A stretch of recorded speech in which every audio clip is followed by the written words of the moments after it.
네, 오늘 북한이 SLBM으로 추정되는 발사체를 발사했습니다. 윤석열 대통령이 취임하기 사흘 전에 또 도발을 한 것입니다. 어떤 의미가 있는 것인지, 북한의 의도는 무엇인지 전문가의 해석을 들려드리겠습니다. 문성무 국가전략연구원 통일전략센터장 연결돼 있습니다. 안녕하십니까? 네, 안녕하세요. 네, SLBM일 가능성이 높다고 분석이 됐는데 동의하시는지요? 예, 합참에서 공식 일단 발표를 했기 때문에 네, 그 발표를 신뢰를 하고요. 네, 일단 한미 정보 당국이 사거리나 고도나 재원을 분석 중에 있지만 네, 방금 나온 속보에 의하면 북한이 SLBM을 쐈고 비행거리가 600km, 고도가 한 60km 정도 탐지가 됐다. 네, 이렇게 발표를 했거든요. 예, 네, 중요한 거는 그 발사한 지점이 바로 함경남도 신포 북한의 잠수함 기지가 있는 곳이고 그동안 북한이 늘 SLBM을 발사해온 해상입니다. 네, 그렇기 때문에 일단 SLBM으로 보고 있는 것으로 생각이 됩니다. 네. 이 SLBM이라는 것이 북한의 전술적, 전략적, 전술적으로 어떤 의미가 있는 것인지, 어떤 면에서 우리한테 위협인지 그거 좀 설명을 해주십시오. 일단 SLBM은 잠수함에서 발사하는 탄도미사일입니다. 네, 근데 어떤 탄도미사일이든 발사 징후나 위치가 사전에 포착이 되면 선제 타격의 대상이 될 수 있고 또 그것이 날아오는 동안 우리가 요격을 해서 사전에 이 피해를 예방할 수 있는 그런 대책을 마련할 수 있는데 잠수함의 경우는 우리가 잠수함의 위치를 파악하기가 매우 어렵죠. 네, 그러니까 그 잠수함에서 은밀하게 발사를 하게 되면 대처하기가 어렵기 때문에 그래서 잠수함에서 발사하는 탄도미사일 즉 SLBM을 우리가 소위 전장의 게임 체인저다라고 부르는 이유가 거기에 있는 것이고 북한의 김정은 위원장이 SLBM 개발에 집중하고 있는 이유도 거기에 있다고 봐야 될 겁니다. 네. 이 SLBM이 미국을 더 많이 겨냥하는 겁니까? 아니면 우리 쪽도 겨냥할 수 있는 겁니까? 우리 쪽도 당연히 겨냥할 수 있고요. 기본적으로 북한이 노리는 노림수는 미국입니다. 네, 그러니까 사실 ICBM이라든지 이 대륙간 탄도미사일을 북한이 끊임없이 개발하고 있지만 네, 네, 그것은 앞서 말씀드렸듯이 사전에 포착이 가능하고 미국이 대응할 수 있는 그만큼 이 가능성이 있기 때문에 네, SLBM을 통해서 다방면에서 다양한 수단으로 미국을 타격하기 위한 그런 시도를 하고 있는데 네, 그동안 북한이 개발해온 이 SLBM이 북극성 1형부터 해서 최근에 보여준 북극성 6형까지 다양하게 지금 발전을 하고 있거든요. 네, 네, 이것은 그만큼 사거리를 길게 만들려고 하는 위력을 높이려고 하는 의도라고 볼 수 있습니다. 네, 네. 북한이 지금 개발하고 있는 이 잠수함에 장착을 해서 좀 더 먼 거리에서 미국을 타격하겠다라는 의도가 커 보입니다. 네. 북한이 지난번 열병식 때 괴물 ICBM이라고 하는 화성 17형, 그다음에 이제 SLBM, 그다음에 우리 쪽 노릴 수 있는 전술핵 미사일까지 다 공개하지 않았습니까? 그럼요. 이걸 계속 이렇게 새 정부 출범 앞두고 계속 발사하고 있는 것은 어떤 의미로 보십니까? 다양한 의도가 있다고 생각이 됩니다. 이미 이제 김정은 위원장이 지난 4.25 열병식 때 육성 연설을 통해서 분명히 자신의 의도를 드러냈어요. 네, 그래서 핵 무력을 계속 고도화하고 강화하겠다라는 것이 하나의 메시지고 네, 네, 또 한 가지는 자기들의 근본 이익이 침탈된다면 언제든 핵 무력을 억제가 아니라 네, 실제 타격하는데 사용을 하겠다라고 공언을 했거든요. 네, 네, 그래서 일단 북한이 이렇게 금년 들어서 15번째 미사일 발사 도발을 하는 것은 여러 가지 목적이 있다고 보는데 우선은 대내적으로 김정은이 그동안 집권하고 10년이 됐지만 북한 주민들은 여전히 어렵게 살고 있고 그렇기 때문에 김정은의 업적으로 세울 수 있는 것은 이 핵미사일 무력이라고 봅니다.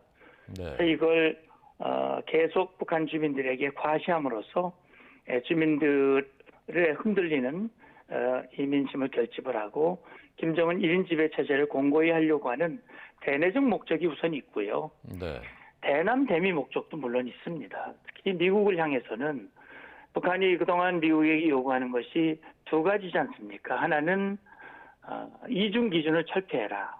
둘째는 대북 정대 정책을 폐지해라. 그래야 대화가 시작될 수 있다.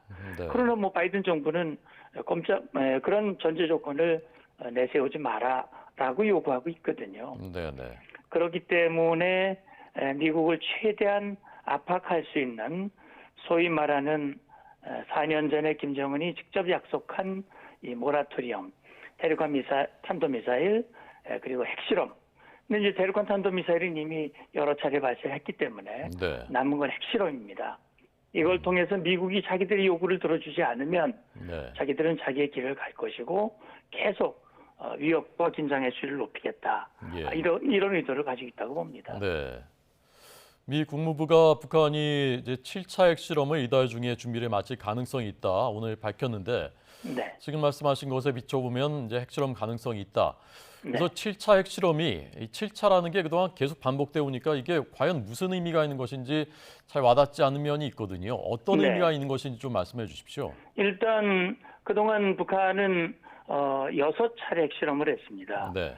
그리고 이제 그동안 2017년에 6차 핵실험을 했으니까 벌써 한 5년이 됐지 않습니까? 네, 네. 그동안 모라토리움을 북한이 나름 지키면서 추가 핵실험을 하지 않았는데 이제 7번째 핵실험을 하기 위한 준비를 차곡차곡 하고 있습니다. 북한이 그동안 6차례 핵실험을 했던 풍계리 핵실험장, 그동안 사용하지 않았던 3번 갱도를 복구하는 움직임이 본격화되고 있고 전문가들 판단에 의하면 5월 중에는 핵실험이 가능할 수준으로 복구가 완료될 것이다. 이런 얘기거든요. 네, 네. 지금 이제 주목하는 것은 뭐냐면 김정은 위원장이 작년 1월 8차 당대회 때 전술핵 무기의 개발을 공식화했습니다. 네, 네. 그리고 전술핵 무기를 탑재할 수 있는 각종 단거리 또 신형 전술 무기를 계속 발사를 해왔거든요. 금년에도요. 네, 네. 이제 남은 거는 그 전술핵 탄두를 실험하는 겁니다.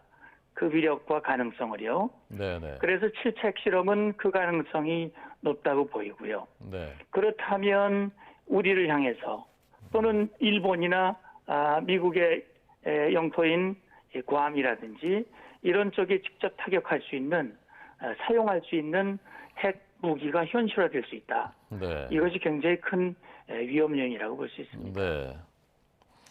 오늘 박지원 국정원장이 아침에 언론 인터뷰를 통해서 김정은 위원장이 핵 포기할 가능성은 없다고 본다. 그리고 이번 핵실험은 전술핵을 우리 쪽을 겨냥한 것일 그런 가능성이 높다고 본다라고 했는데 네. 같은 맥락의 분석이었습니다. 박사님 마지막으로요. 네. 그 사흘 전에 쏜 ICBM 있지 않습니까? 이게 네. 이제 성공한 건지 실패한 건지 북한이 여기에 대해서 공식 발표를 하지 않고 있는데 그렇죠. 어떤 의도라고 보셨습니까? 예, 그동안 북한이 이런 중요한 전략무기 시험을 하면 그 다음날 공식 매체를 통해서 사진이라든지 재원이라든지 또 김정은 위원장의 참관 지휘 이런 것들을 발표하면서 이제 성과를 극대화시키는 그런 시도를 해왔기 때문에 네. 이번 4일날 발사한 거에 대해서는 일단 침묵을 하고 있거든요. 그래서 그동안 침묵을 했을 때는 김정은 위원장이 참관을 안 했거나 아니면 이걸 굳이 발표할 필요가 없는 일상적인 실험의 연장선이었거나 아니면 실패했을 가능성도 있습니다. 그래서 우리 한미정보당국은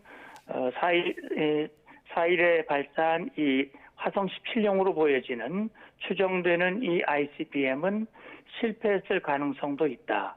그것은 앞으로 계속 추가 발사할 가능성이 열려 있다. 이렇게 볼 수 있을 것 같습니다. 그렇군요. 알겠습니다. 자, 문성무 국가전략연구원 통일전략센터장의 분석 들었습니다. 감사합니다. 감사합니다.